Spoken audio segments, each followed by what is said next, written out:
Egli, e acaruar dhe me një shprehje zhgënjimi në fytyrë, i afrohet Rozanës me hapa të shpejtë, duke e shikuar drejtë në sy.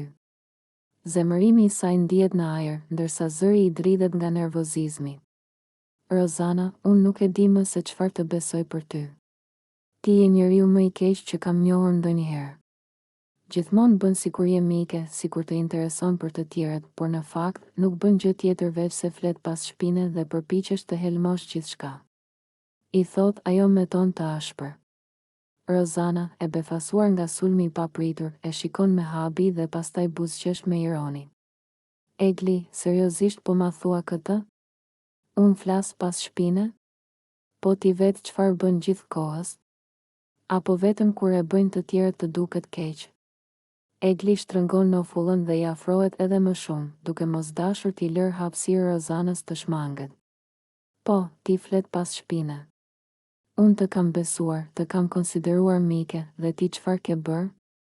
Më ke tradhtuar. Ke shkuar e ke folur keq për mua pas krahave, ke shpikur gjëra dhe ke bërë çmos për të më ulur poshtë. Rozana qesh me përçmim dhe tund kokën. Egli, ti je shumë dramatike. Nuk kam shpikur asgjë, unë vetëm kam thënë të vërtetën. Ndoshta nuk të pëlqen të dëgjosh se çfarë mendojnë të tjerët për ty, por kjo nuk është faji im. Egli nuk përmbahet më.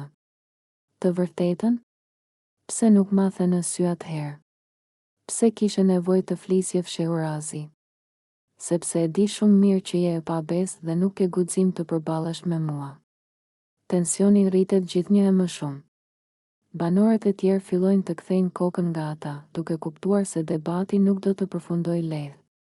Rozana duket e qetë, por në sytë e saj shihet një shkëndijë sfide, ndërsa Egli nuk ndalet, e vendosur për t'i thënë gjithçka që ka për brenda. Situata është gati të shpërthejë në një përplasje edhe më të madhe.